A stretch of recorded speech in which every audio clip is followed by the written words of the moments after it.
여러분은 지금 어느 집에서 살고 계신가요? 사람은 각자에게 맞는 곳에서 살아야 하는데요. 하지만 사람은 젊었을 때부터 살던 집에서 쭉 사는 게 편하다 느낍니다. 하지만 이왕이면 노후의 삶에 도움이 되는 곳이면 좋겠죠. 오늘은 노후에 살면 좋은 집을 알려드리겠습니다. 통계적으로도 80%에 가까운 인원이 옛날부터 살던 집에서 살고 있다 밝혔는데요. 간혹 나이가 들어 자연이 그리워지게 되면 전원 생활을 꿈꾸기도 합니다. 나이 들어 내가 살게 되는 곳은 은퇴 후 삶의 중요한 부분을 차지합니다. 전원 생활을 바라는 분들은 조용하고 한적한 삶을 바라실 겁니다. 그러나 나이가 들게 되면 내가 싫어도 아프게 되고 병원에 갈 일이 점점 잦아지게 되죠. 이런 생각을 하다 보면 전원 생활보다는 병원도 많고 마트나 각종 문화시설이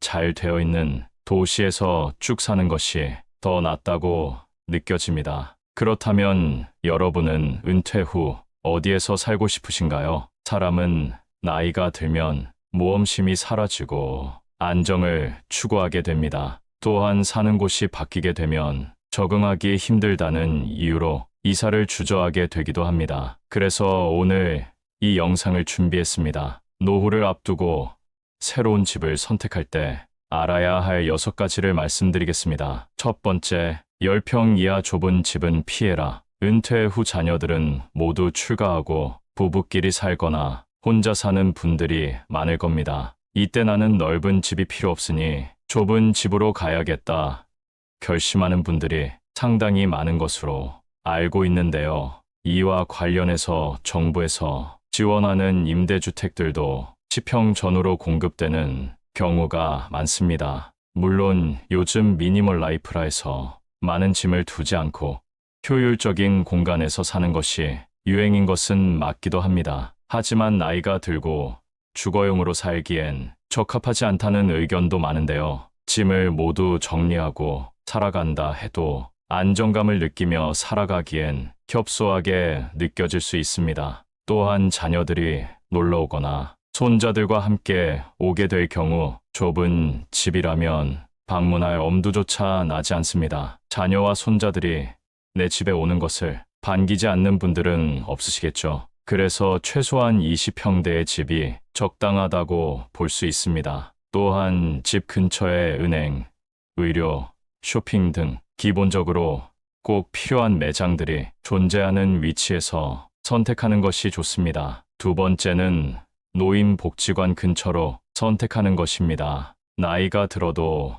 복지관 근처에는 얼씬도 하기 싫은 분들도 많으실 텐데요. 지금 여러분 주변에 친구도 많고 만날 사람들이 있어서 그렇게 생각하실지 모르겠습니다. 그러나 나이가 들면 들수록 우리가 사는 곳에서 배움의 기쁨이나 즐거움을 찾기 힘든 것이 사실이죠. 그러다 보니 나이가 들면 복지관에서 가장 많은 시간을 보내게 됩니다. 선입견을 내려놓으시고 복지관에 대해 알아본다면 정말 좋은 점들이 많은데요. 교육도 시켜주고 돌봄도 있고요. 요즘에 어떤 지역에는 노인 유치원 차량도 다니더라고요. 또한 먹는 것까지 해결이 되는데요. 영양사들이 노력해서 만든 영양가 좋은 식단을 챙겨 먹을 수도 있습니다. 또한 고령화 사회가 계속되는 현상으로 국가 차원에서도 계속해서 지원과 관리가 이어지기 때문에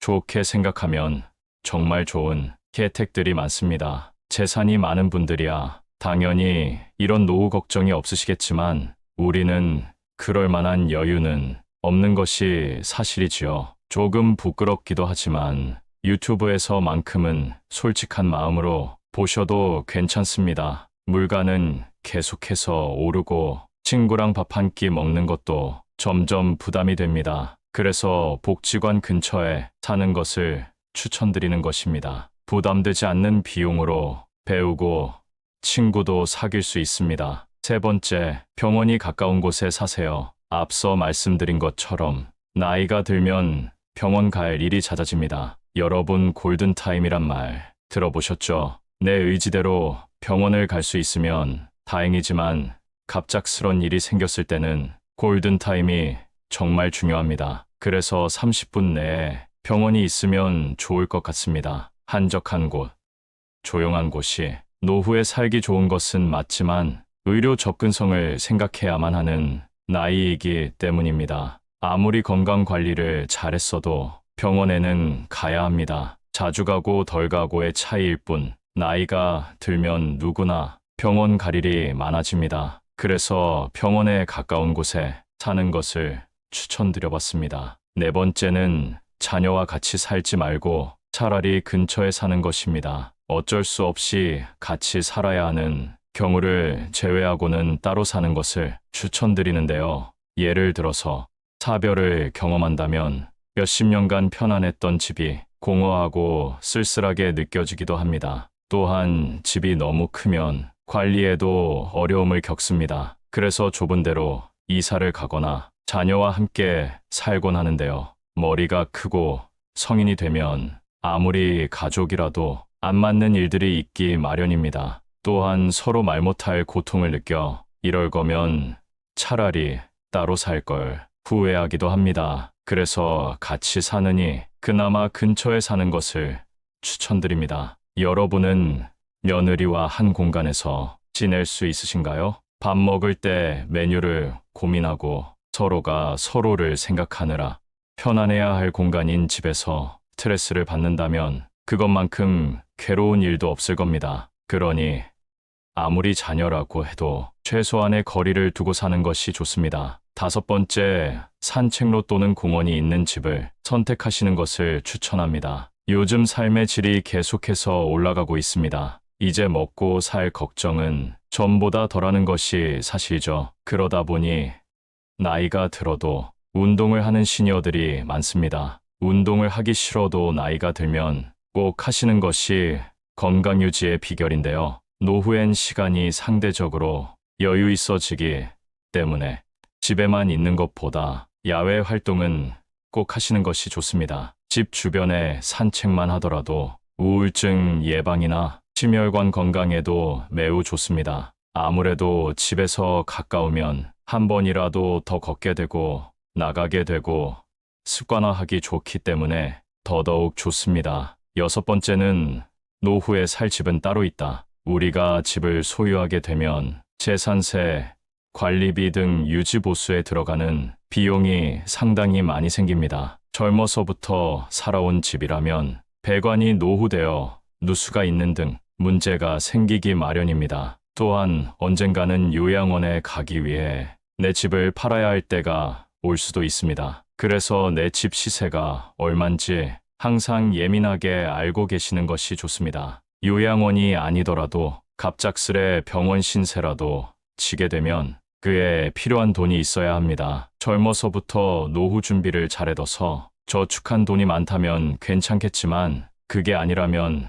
내 집을 빠르게 팔아야 할 수도 있습니다. 아무래도 현금성 자산은 많이 모으지 못하는 것이 요즘의 현실이라 혹시나 생길 수 있는 상황에 미리미리 대비하는 것이 좋습니다. 이 영상을 보고 있는 지금부터라도 저축하는 습관을 가지는 것을 정말 추천드리는데요. 행복한 노후를 위해 저축을 잘해놔야 합니다. 노후 생활은 현실이기 때문에 최소한의 생활비는 있어야 살아갈 수 있는데요. 여러분이 생각하시는 최소한의 생활비는 얼마인가요? 한국에서의 적정 생활비는 부부 기준으로 277만 원이라고 정도라고 합니다. 건강을 꾸준히 챙겼다면 2,300만 원으로도 생활이 가능합니다. 노후에 이 정도 금액이 확보되어 있는 분들은 위험이 있는 투자는 하지 않는 것이 좋습니다. 돈이야 많을수록 좋지만 노후에 투자 실패로 빚을 갚아야 해서